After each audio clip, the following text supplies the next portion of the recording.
to my newly decorated fall bookshelf. I have some purple string lights, a pumpkin, a ghost, some spooky stuff, and I'm all ready for the fall season, which is my favorite season. I love Halloween, I love decorating for Halloween, and I hope that as the season continues and it gets closer to Halloween, I'll be able to grab some more decorations and be fully decked out by the time October comes around. That being said, today I am doing my August book wrap up. In the month of August, I read a grand total of 11 books. I don't know how I did it, guys. I really don't. The thing that really helped out, I think, was participating in the Booktubeathon.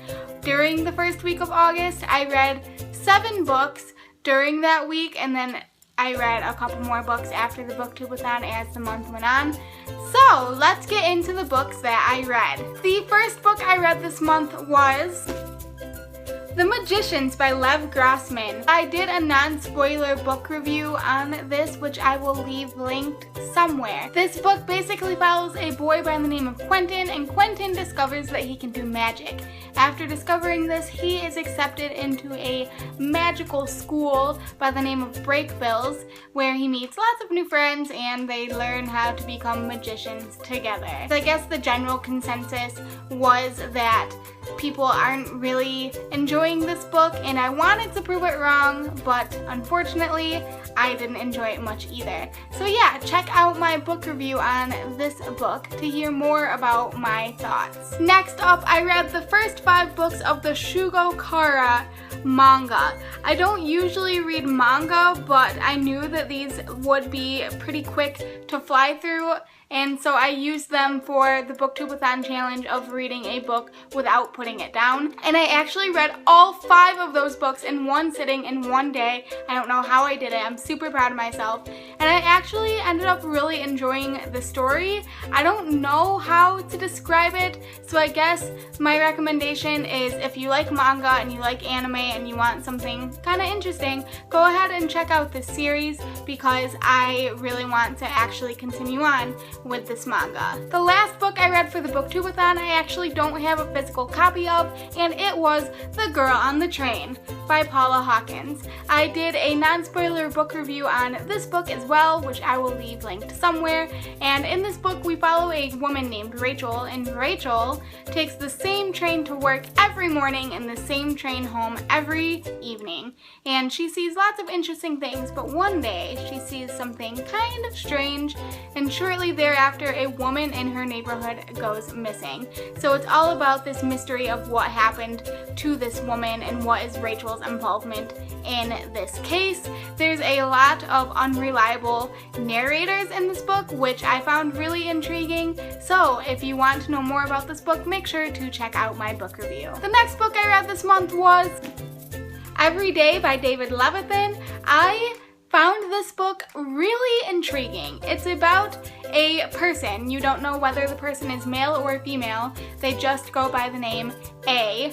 And every day, A wakes up in someone else's body and lives through that person for one day and one day only. I don't want to give too much away, but one day, A ends up really liking a girl that he interacts with in his day, and for the rest of the book he just kind of tries to get back to this girl. It's super interesting, and you get to hear the story from the perspective of a lot of different people, which I really enjoyed, so definitely check this one out. I gave this book a 3 out of 5 stars on Goodreads. I found it entertaining, but I'm not exactly running out to pick up the sequel. The next book I read, I also don't have a physical copy for, and it is The Infinite Sea by Rick Yancey. This is the second book in the Fifth Wave trilogy, and the third book comes out later on this year, I believe, as well as the movie for the Fifth Wave. I love the series. I absolutely loved the Fifth Wave,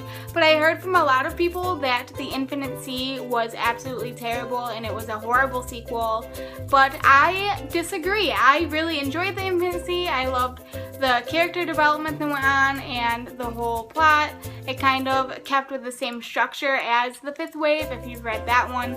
So I wholeheartedly recommend this series for anyone who is into sci-fi or wants to get into sci-fi and doesn't really have any experience reading books about aliens, but it is so good, you guys, so good. The next book I read this month was Finding Audrey by Sophie Kinsella. I loved this book. I did a non-spoiler book review as well as a spoiler book review of this book, so make sure to check out both of those. And also let me know if you've read this book, what you thought of it, because I adore this book.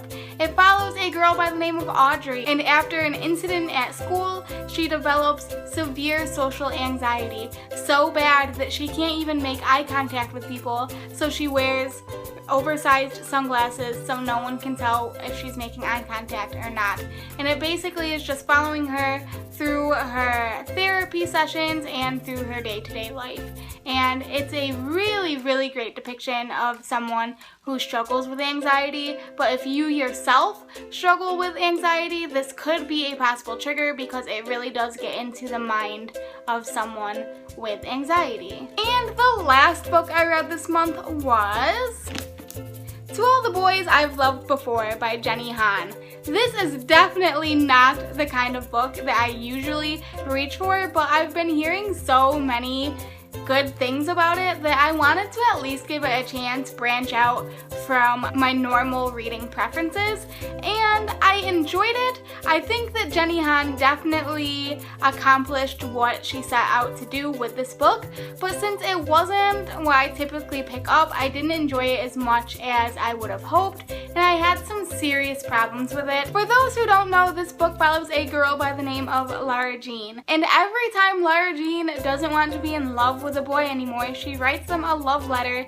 addresses it, stamps it, seals it up in an envelope, and tucks it away. She doesn't send them out. But one day, her letters get sent out, and so this book is just really about dealing with the aftermath of that and having to confront all of the boys that get letters, and it was really interesting. Well, there you go, guys. Those are all the books that I have read in the month of August. Stay tuned for the books that I'm hoping to get through in the month of September. What books did you guys read in the month of August? Did you read any of the same ones that I did? Let me know down in the comments below. Thank you guys so much for watching, and I'll see you in my next video. Bye!